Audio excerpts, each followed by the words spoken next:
I have a hard time figuring out what kind of genre a time trial / obstacle based game like Super Monkey Ball falls into. It's not a platformer, puzzle game, or a variety of other genres it often gets listed under, yet there's something very distinct about the structure and style. Whatever the genre is, I think characteristically it's usually made up of bite-sized stages, physics-based movement, and a time or score attack layer stacked on top to encourage replayability. That's essentially where Super Panda Ball falls, but with a little bit of masochism thrown in.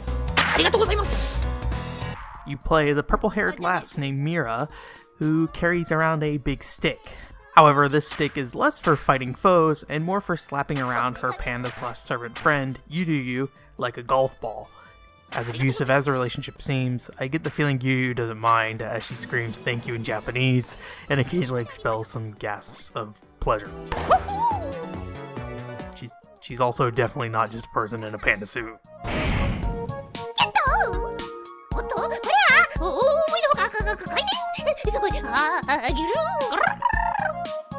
Where Super Panda Ball differs from the mechanics of a golf game is that, instead of determining the flight path of a ball in a single strike, the player draws a path for it to follow. Drawing a spinning symbol on the screen will cause Yuyu to travel in a circle, rather than simply curve her path. The trajectory can be overwritten at almost any point by simply drawing a new line. While the controls aren't one-to-one, it is possible to take immediate actions when necessary. However, a layer of information is missing to make this completely intuitive. A line is drawn on the screen to represent the ball's path, yet it has no real-world representation that shows when and where the ball will begin to alter its course. Some dedication and study could likely crack this nut, but only hitting the ball as straight as possible works too. Smacking Yuyu around willy-nilly gets the job done, but each stage has its own scoreboard that takes into account how many times you hit your masochistic buddy. The number of times the player runs out of energy is also tracked. This energy determines how far the player can hit the ball without having to come to a full stop. So the idea is to never have to manually recharge by comboing stars together that refill your energy. The scoring is fairly lax, so on most levels your first try can easily get you an A or an S rank. That being said, because the bar is fairly low, there's an early ceiling on what can be achieved. Grinding for the ultimate run will likely come down to how quickly you can complete a level with the minimum number of swings, rather than a grade value.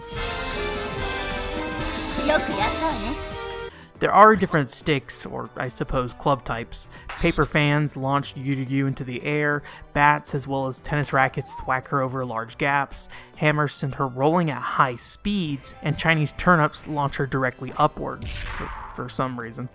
While these can be a bit unwieldy at times, they are a fun change of pace. If anything, they may not be utilized nearly enough.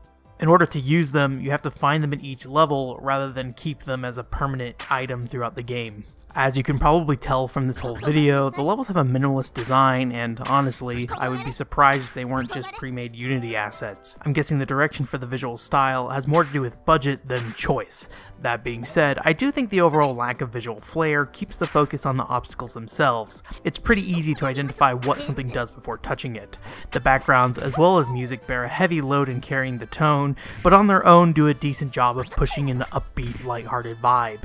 Given the simplicity of the level's visuals, everything else surrounding the game is surprisingly well made.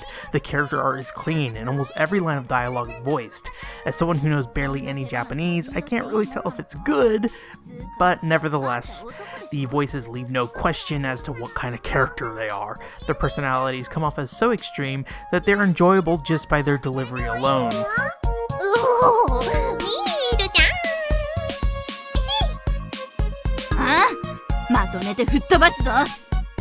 I wouldn't say Super Panda Ball is amazing. If anything, the core idea doesn't fit together with the game quite right. Still, it's a serviceable physics-based obstacle course game with a novel control method. Fun fact, supposedly I'm the only person who has ever bought the title outside of Japan. DL's site is the only place I know it's being sold, and there's one download. Me. So, if you like what you see, you could be number 2.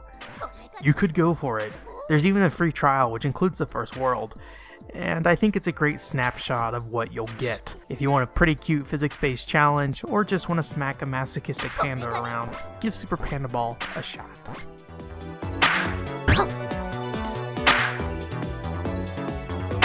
一つであります。揃ったわね。止まれ。